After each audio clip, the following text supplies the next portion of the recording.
Isang magandang umaga sa inyong lahat at ito huli si Brover upang magbigay sa inyo ng konting kwentuhan at gawin natin parang normal na pakipag-usap lamang, no? At relax muna po tayo sa ating kwentuhan na ito.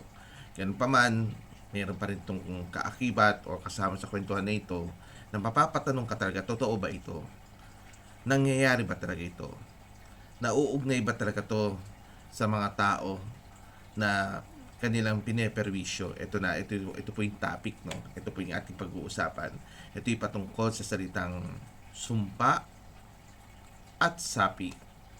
Ating pag-uusapan itong dalawang topic na ito. Susubukan ko sa abot ng aking pagkakayanan or pagkaunawa sa mga ganitong pangyayari base sa experience, base sa mga nakikita o nakakaharap ni Brover. At for sure, kung ikaw isa ka sa mga taong nakakakilala sa atin at nakakasama mo ko, malamang naka-witness ka na rin ng harap-harapan ng ganitong sitwasyon. Nang para ka mangingilabot ka pag nandun ka mismo sa gamutan na ganyan o yung mga ganyang pangyayari kasama si Brover. At the end of the day, sasabihin mo, thank you, salamat, kahit papaano nalaman mo at na naka-witness ka ng ganitong klaseng pangyayari na patungkol sa sapi at saka sa sumpa. Ayan. Ano ba yung pinagkaiba na itong dalawang ito? Ano ba ginagamit dito? Ano ba nangyayari dito sa usaping ito? Ayan, iisa-isayin natin itong dalawang ito. At bago ko yan simulan, paki-subscribe na rin po agad-agad itong channel na ito. Paki-like and press nyo po yung notification bell para updated po kayo sa ating mga upcoming video para maging malawak pa ang iyong kaalaman kahit pa paano pagdating sa spiritual. All you have to do, manood ka lang, makinig, at sorry to say, baka mangilabot ka rin at the same time habang nakipagkwentuhan si Brover sa iyo. Ang lahat ng patungkol dito, hahanguin natin to sa experience, mga kaganapan na nangyari, mga kwento na napagdaanan ni Brover. At the same time, maaaring ikaw mismo, naging biktima ka nito at nakaranas ka ng sumpa or sapi na tinatawag. Okay, let's talk about sumpa. Ano ba nangyayari pag nadidinig mo to, yung salitang sumpa?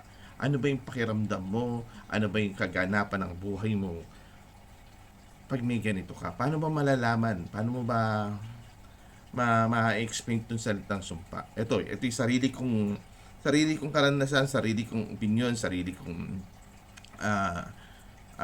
hango sa experience ika nga. Ang sumpa para sa akin, ito yung may mga kakayanan, no? Ito rin yung, dito rin pumapasok po yung salitang may krus sa dulo ng dila o sa dila na tinatawag, na in short, ito yung madalas na nadidinig sa mga matatanda. Ikaw, dahan-dahan ka sa pananalita mo kasi ikaw may krus ka sa dila. Yan. So, nakapagsalita ka ng hindi maganda sa kapwa mo o sa taong kinaiinsan mo o yung tipong galit na galit ka at nagsalita ka, no? At ang lahat ay nangyayari. Ayan. Kaya ikaw maging maingat ka kung ikaw ay may tinatawag na krus sa dila, no?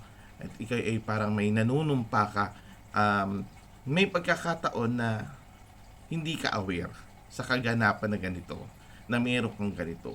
Yung iba naman alam nila, napipil nila, nasa-sense nila, pag sinabi nila, nangyayari. Lalo na pag inis sila sa asawa nila, o mayroon siyang kasamaan ng kalooban niya, nakakapagsalita sila na hindi maganda. At so happen yung taong yun, tinamaan. At the same time, na perwisyo. Anong klaseng perwisyo? Ayan.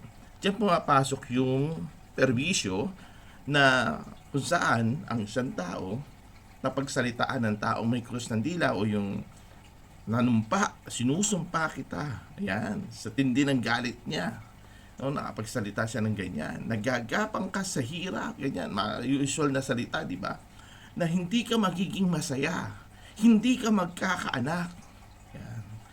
Okay, pinaka-worst, magkakasakit ka. Yan. Yan yung mga salitang ganyan, no? Yan yung mga matitindi para kang, nanunumpa ka, nagkukurse ka sa isang tao. nagkataon itong taong itong sinabihan mo na kaaway mo o kainisan mo, nagkataon mahina ang kanyang espiritual, kanyang pananampalataya, hindi siya paladasal o hindi siya wala siyang masyadong relasyon na malalim sa itaas. It so happen na talagang nagkataon din na emotionally and mentally or physically may weakness siya. Kaya madaling nadadali o tinatamaan ng mga salitang ganyan.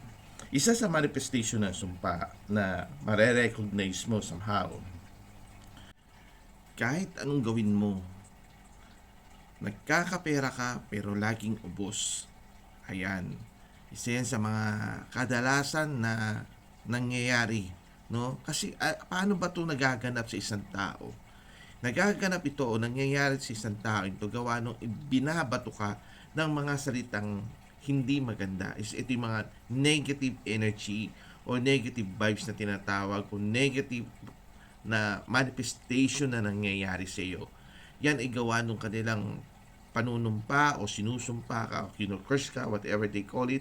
Lahat ng ito is about transferring the negative energy, the potential na maaari ika nga or highly potential na tamaan ka or sirain ang buhay mo sa pamamagitan nito. Yung tipong laging pakiramdam mo para bang may kabigatan, yung daloy ng buhay mo o minamalas ka, in short. Yan yung mga manifestation. Isa yan sa mga kilala o pinaka most common, no, na nangyayari. May mga naging pasyente or na lumapit sa akin na kadalasan ganun ang storya. There are times na isa pang common ay yung hindi sila nagkakaanak ng ilang taon, matagal.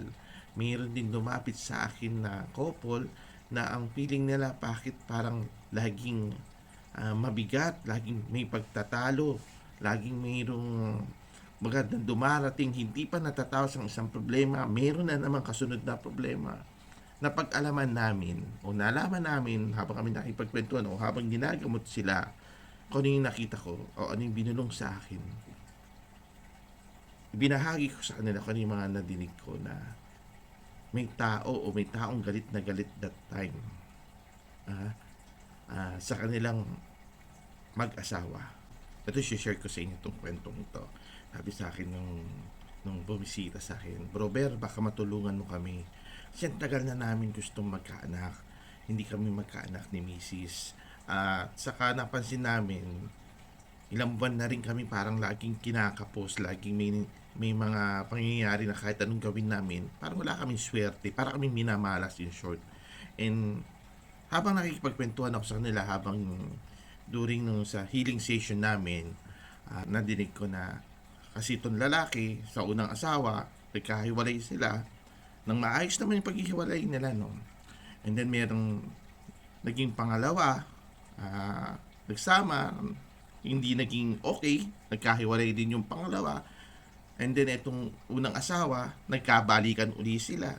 And then eventually nung naging maayos yung relasyon nila, ready na sila na ganito ganyan, gusto na mamuhay ng tahimik, gusto na nila magkaroon ng anak. Ito naman yung dumating yung panay problema sa kanila. Nandiyan nga yung hindi sila sineswerte, nandiyan yung hindi sila magkaanak. And then napag-alaman namin na yung second wife, kumbaga, nakapagsalita at galit na galit ito dun sa lalaki. Nung una, ang sinasabi namin, ang gusto magpagamot that time, yung lalaki. Kasi parang masyadong negatibo yun nangyayari. Pero napaunat namin na yung sumpa nung pangalawang naging kapartner niya, ang tinamaan ay yung asawang babae. So talagang hindi siya magkakaanak. Dahil yun ang dinasal o yun yung sa galit, sa krus ng dinan na tinatawag na pabaliktad somehow na nagsalita to ng second wife or second na partner niya na hindi kayo magiging masaya, hindi kayo magkakaanak. Yan yung nadinig ko. So, paano ko nalaman yung ganong istorya nila? Sila lang yung nakakaalam, no? na yun yung takbo ng storya ng buhay nila.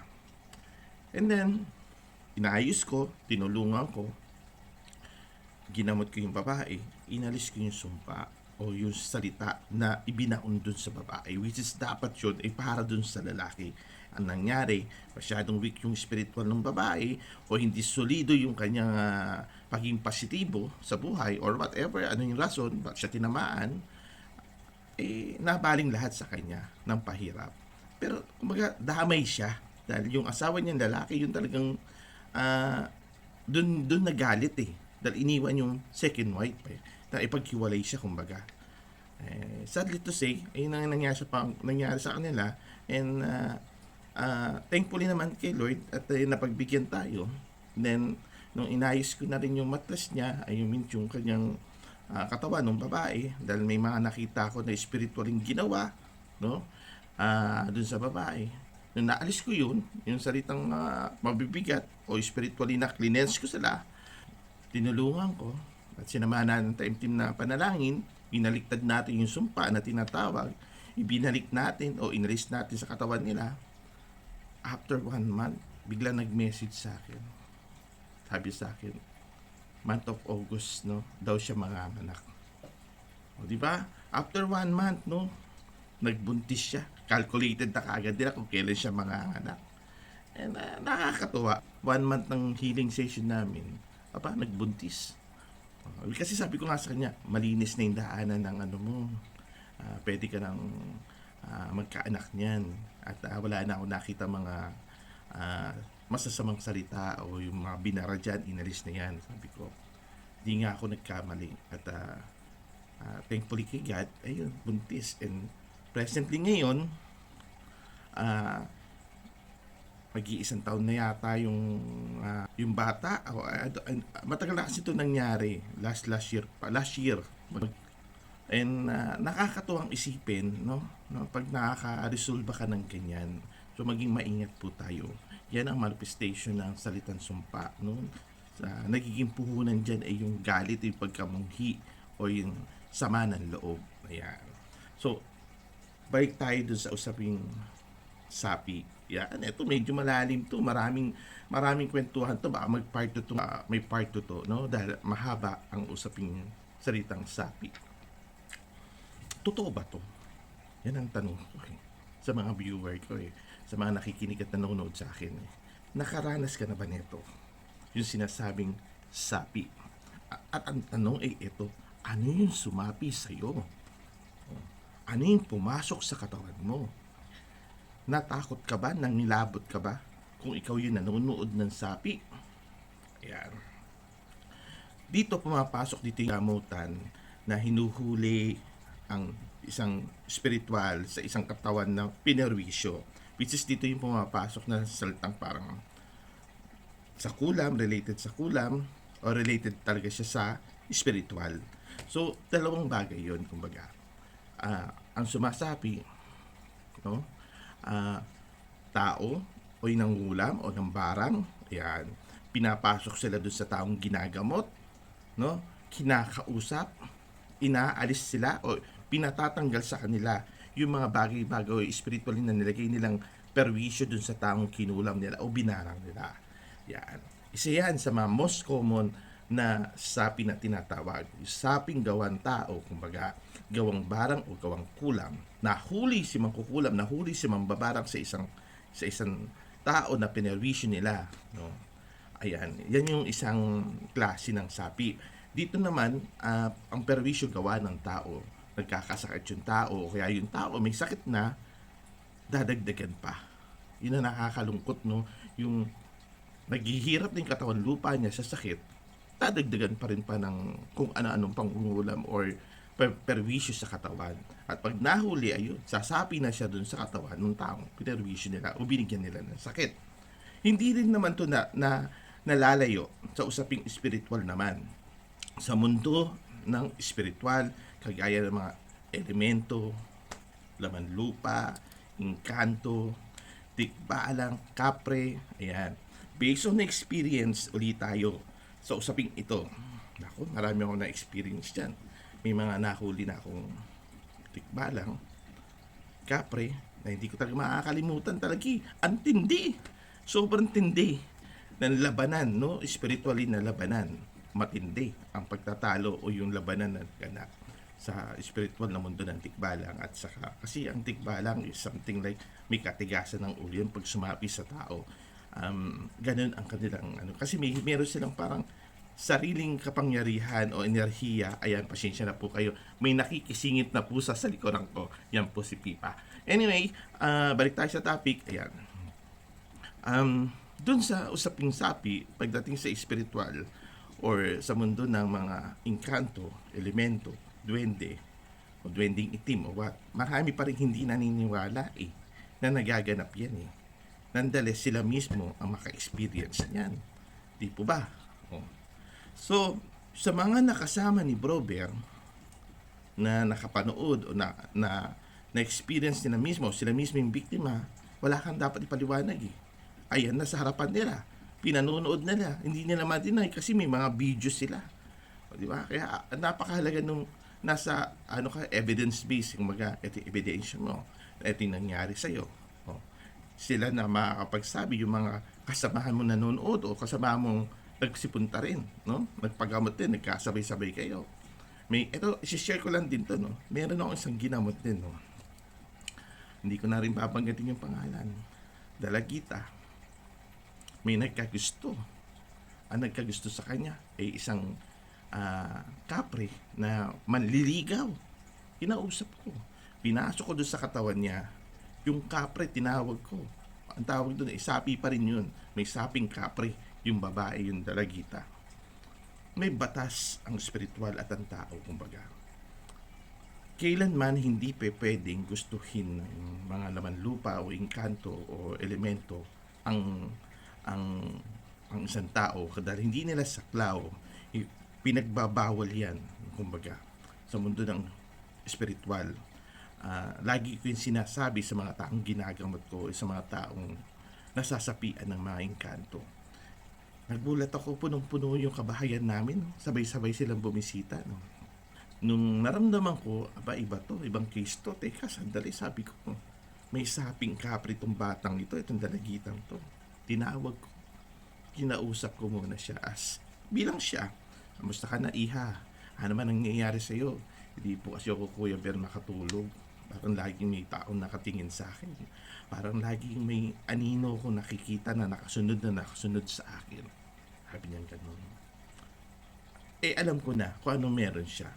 So yung mga bisita, pa sila, nagmamaritisan, nagkukwentuhan na parang Nung nagsinimulan ko yung bata o yung dalagita na ginamot ko, pinapasok ko yung kapre. No? Ang dami nila that time. Nagulat ako. No?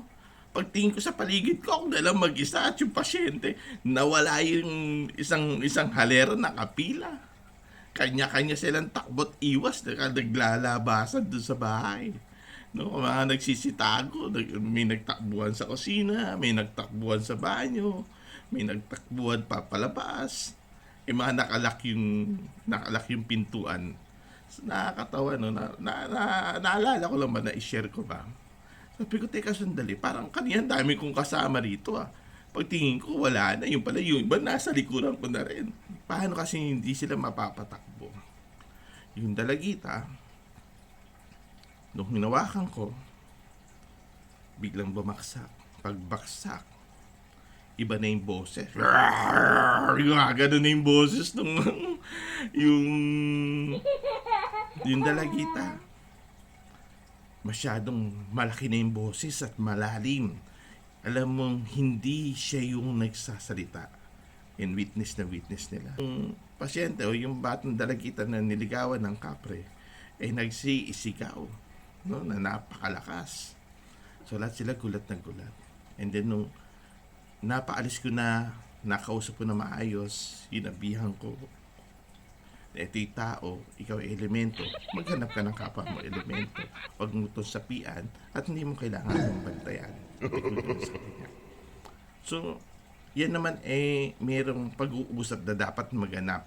At ang katumbas, pag hindi ka tumupad sa kausapan mo o yung napag-usapan nyo, napagsang-ayunan nyo, ang pinaka-worst diyan ay kamatayan do'n sa espirituwal. Yan ang katumbas niyan at alam nila yan. Malaking batas yan para sa kanila.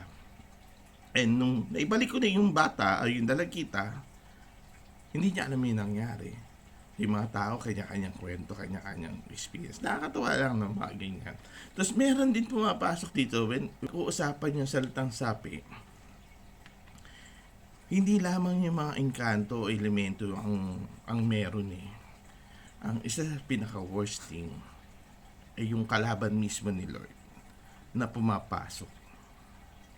Demonyo kumbaga. Meron din akong kakilala na pinasok siya ng kalaban ni Lord dahil ang nagtawag doon actually kinulam siya. At marami akong nahuli sa kanya, sa katawan niya, siguro mga 25 o 30 mahigit na mangkukulam o mambabarang doon sa katawan niya dahil malaking halagay nakapatong sa kanya. Parang gano'n eh. Ginawa siyang parang challenge, no? Everyone is open, parang gano'n eh. Pineperwisyo yung isang taong yun. And isa doon ay may kakayanan magtawag ng kalaban ni Lord. Pinapasok sa katawan niya yung dalawang demonyo. Dito yung labanan na matindi. Kung ikaw ay walang kakayanan bilang manggagamot na espiritual na kadikit mo si Lord ng, alam mo yung, kung wala kang lakas, ay ipaubaya mo yan, huwag kang magsubok dahil napakadelikado yung tungkol dyan. And hindi yan okay, no? Dahil talagang buhay sa buhay ang labanan dyan. And pag may mga ganyan, ang kalaban mo ay galing sa baba, taimtim na panalangin, kapangyarihan ng Diyos, yan ang hihigit dyan. And sa mga minamahal nating practitioner na naglilingkod sa simbahan o mabuti nating mga pare, may mga particular sila doon na inaral o para alam ko may nakatoka para dun sa bagay. Dito pumapasok yung exorcism na tinatago, exorcist na nangyayari dun sa pasyente. And matinding labanan yan, no, pagdating dyan. But always na manalig ka sa kapangyarihan ng Diyos. Dahil ikaw ay magtatagumpay. Pag alam mo yung status mo bilang manggagamot, kung anong meron ka at sino may hawak sa iyo at kung saan nanggagaling yung kakayanan mo. Kung gifted ka, you are so blessed. Kagaya ng nangyayari sa akin. Nagkataon na gifted lang po tayo. And ayun, natulungan natin siya. Napalayas natin yung ganyan.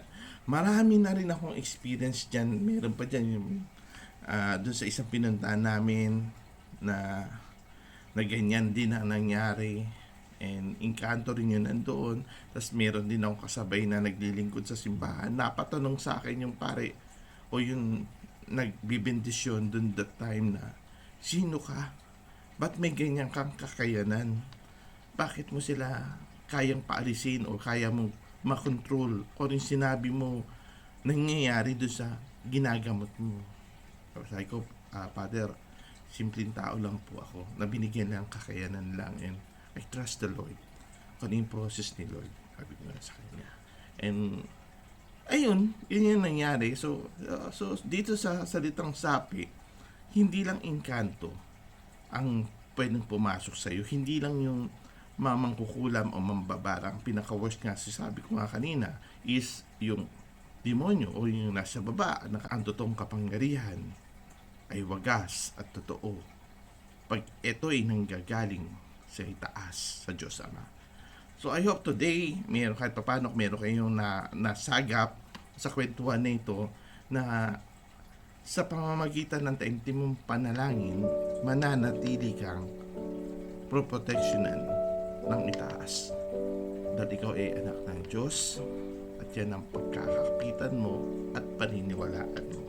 Ang pananampalataya mo ang siyang dapat manaig. Hindi kung ano man takot na meron at posibleng dumapo sa iyo. Pag mga kaharap mo yung mga ganyang klaseng bagay, pagmamahal, ang siyang isasaboy mo sa mga klaseng ganyan na sabi o sumpa. Pagmamahal ng Diyos. Dahil yan ang magpapalayas, magpapaalis sa kanila at magtataboy sa kapangyarihan na meron sila. So ito muli si Bro Bear, nagpapasalamat sa munting oras nyo at sa pakikinig nyo. I hope na-enjoy nyo uli ang kwentuhan na ito. Ito uli si Bro Bear, mag-subscribe na kayo, i-like nyo to, i-press yung notification para updated kayo sa susunod. Have a blessed day po sa inyo lahat. Bye-bye!